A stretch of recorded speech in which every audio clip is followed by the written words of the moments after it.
오늘 주신 말씀은 요한복음 7장 1절로 9절 말씀입니다. 요한복음 7장 1절로 9절 말씀 받들어 읽겠습니다. 그 후에 예수께서 갈릴리에서 다니시고 유대에서 다니려 아니하심은 유대인들이 죽이려 함이러라.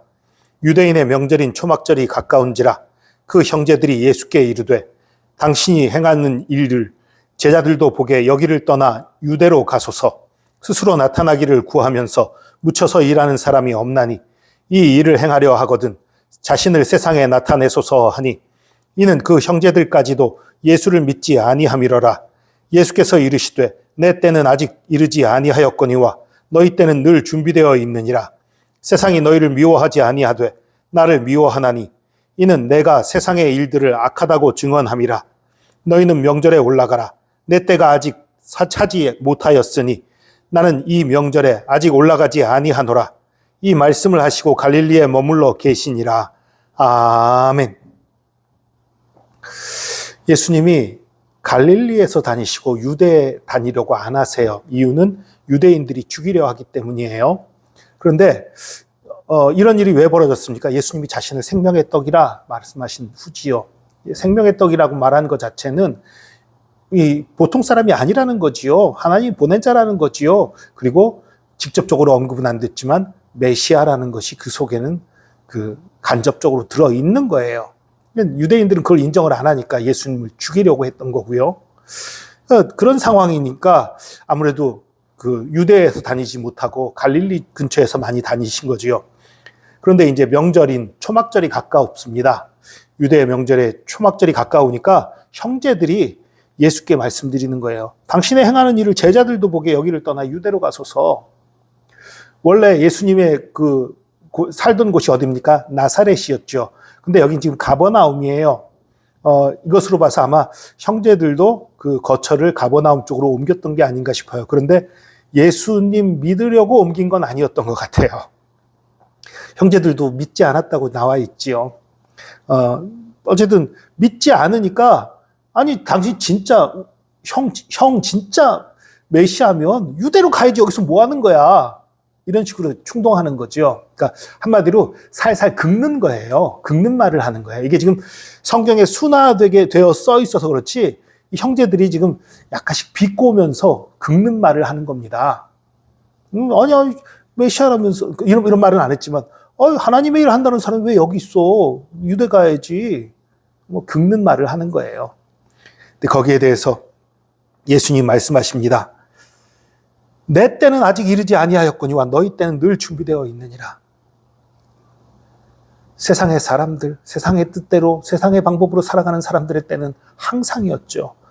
아담과 하와의 범죄 이후로 지금까지 계속 있지요. 그러나 하나님의 사람의 때는 예수 그리스도의 십자가 때부터 시작된 거지요. 십자가를 질 때가 아직 되지 않았다는 말씀을 하시는 거예요. 지금 이 형제들은요, 예수님 보고 예루살렘에 올라가라 말하는 이유가 메시아라는 걸 드러내봐라 이렇게 얘기하는 거예요. 그런데 예수님은 지금 말씀하시는 게 나는 메시아라는 걸 드러낼 때가 되지 않았다 이렇게 얘기를 하시는 거예요. 그러니까 지금 내가 명절에 올라가지 않겠다라는 예수님의 말씀은 예루살렘에 이 명절에 가지 않겠다라는 의미라기보다도 몇 가지로 해석할 수 있어요. 그 형제들과 함께 가지 않겠다, 다른 사람들과 같이 가지 않겠다, 이런 의미로, 그러니까 지금 가지 않겠다, 나중에 가겠다라는 의미가 표면적으로는 그게 첫 번째고요. 두 번째는요, 내 때가 이르지 않았다. 내가 지금 십자가 질 때가 되지 않았다. 그러니까 올라간다는 게 단순히 예수님은 예루살렘에 올라간다는 게 아니라 하늘에 올라갈 때가 되지 않았다라는 의미로 말씀하시는 거예요. 또 하나의 의미는 내가 지금 메시아로서 예루살렘에 올라갈 때가 되지 아니하였다. 그런 의미인 거예요. 예수님이 메시아로서 또 십자가를 지기 위해서 예루살렘에 올라간 건 예수님이 그 십자가 지던 그때지요. 그러니까 아직은 그때가 아니다라는 말씀을 하시고, 그래서 지금 올라가지 않겠다라는 말씀을 하신 것이지 아예 올라가지 않겠다라는 뜻으로 하신 말씀이 아닌 거예요. 예를 들어서 예수님이 내 살과 피를 너희가 먹어야 산다라고 말씀하신 거하고 같은 그 방식의 말씀인 거예요. 예수님이 진짜 살 떼주겠다는 의미가 아니라 예수님의 십자가를 상징하고 또 예수님의 주시는 그 말씀들이 우리에게 생명 주는 걸 상징해서 그렇게 말씀하신 것처럼 지금 여기서 예루살렘에 올라가지 않겠다. 아직은 올라가지 않겠다. 지금은 올라가지 않겠다. 이 말씀의 의미는 메시아로서 올라갈 때가 아니다. 십자가 질 때가 아니다. 너희들과 같이 하지 않겠다. 이런 의미지 올라가지 않겠다는 의미가 아니었습니다. 10절에는 오늘 본문 바로 뒤에는 그 예루살렘에 올라간 얘기가 또 나오지요. 어쨌든 그 예수님은 계속해서 그 예수님의 일생은 십자가를 향해 달려가고 있는 거예요. 그러면서 말씀하십니다. 세상이 너희를 미워하지 아니하되 나를 미워하나니 이는 내가 세상의 일들을 악하다고 증언함이라. 여러분, 기독교인들은요, 옳은 말을 하는 사람들이어야 됩니다. 생명을 전하는 사람이어야 합니다. 예수님의 말씀에 순종하는 사람이어야 합니다. 그리고 하나님의 말씀을 옳게 전하고 선포하면 그 말씀 속에서 하나님의 빛이 비추이기 때문에 사람들의 죄가 드러나게 되어 있습니다. 그래서 우리가 복음을 말하고 하나님의 사랑을 말할 때에 세상 사람들은 자신의 악함이 드러나기 때문에 싫어해요. 우리를 미워해요. 그게 정상입니다. 여러분, 예수 믿는 사람이 세상 사람으로부터 미움당하는 것은 자연스러운 일이에요. 이상하게 여기지 마십시오. 당연하게 여기지는 마세요. 세상 사람들이 우리 미워하는 게 당연한 건데 왜 당연하게 여기지 마시라고 그래요?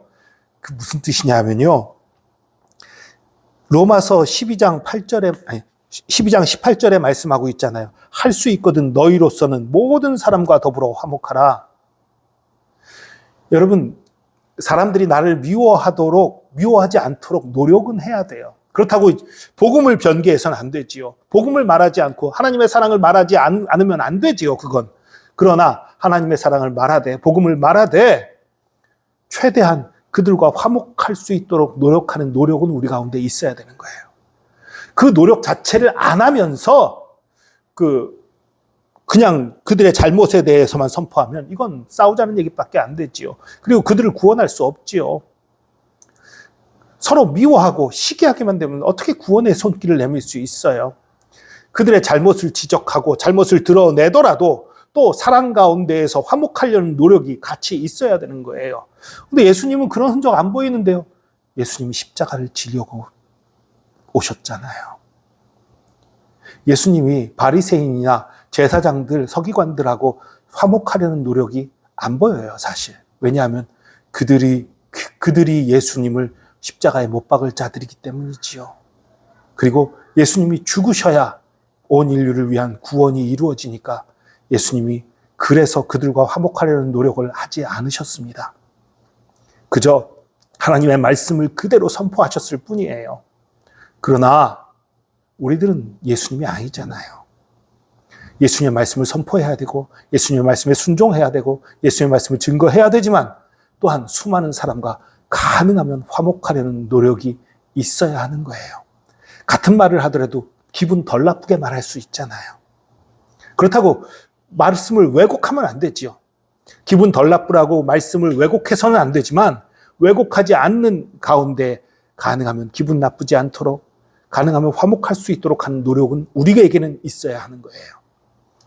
그러나 그런 노력에도 불구하고 그들이 우리를 미워할 때에 우리를 싫어하고 저주할 때에 그것으로 인해서 이상히 여기지 마십시오. 당연한 일입니다. 그러나 노력 자체를 안 하고서 미워하는 거 당연히 여기면 안 된다. 그런 말씀이에요. 여러분, 우리는 빛을 가진 사람들입니다. 생명을 가진 사람들입니다. 자신의 죄가 드러날까 두려워 빛을 미워하는 사람들이 많아요. 이상히 여기지 마십시오. 그들로부터 핍박을 당하더라도 멸시를 당하더라도 견디시기 바랍니다. 왜 견딜 수 있습니까? 우리에겐 생명이 있잖아요. 우리에겐 소망이 있잖아요. 그리고 또 그런 일이 벌어지더라도 용서하시기 바랍니다. 예수님이 자신을 십자가에 못 박은 자들을 향해 주여 저들의 죄를 용서하여 주옵소서 자신들이 하는 일을 알지 못함입니다. 라고 말씀하셨던 것처럼 저와 여러분도 또한 우리를 미워하는 자들을 용서하는 삶을 사시기를 바랍니다.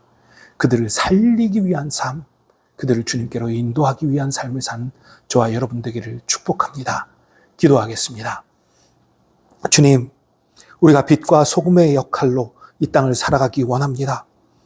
바른 말을 하기 원합니다. 생명의 말을 하기 원합니다. 예수 그리스도의 빛을 반사해서 세상에 비추기 원합니다. 주님, 그렇게 할 때 세상이 우리를 미워할지 모르겠습니다. 아니, 미워할 것입니다. 우리를 시기하고 질투할 것입니다. 그러나 그것을 우리가 두려워하지 아니하고 그럼에도 불구하고 하나님의 사랑 가지고 나가게 하여 주시옵소서. 우리를 미워하는 자들을 사랑하게 하여 주시고 우리를 저주하는 자들을 축복하게 하여 주시고 예수님이 하셨던 것처럼 사랑을 실천하는 저희들 되게 하여 주시옵소서. 아무리 큰 도전과 아무리 큰 반발에 직면하여도 우리가 두려워하지 말고 걱정하고 염려하지 말고 담대히 하나님의 사랑을 드러내게 하여 주시옵소서. 주께서 우리와 함께 하심 감사합니다. 우리가 지칠 때에, 우리가 상처 입을 때에, 우리가 쓰러질 때에 붙잡아 주시고 싸매 주시고 고쳐 주시고 일으켜 주시는 주님 감사합니다. 감사드리며 예수 그리스도의 이름으로 기도합니다. 아멘.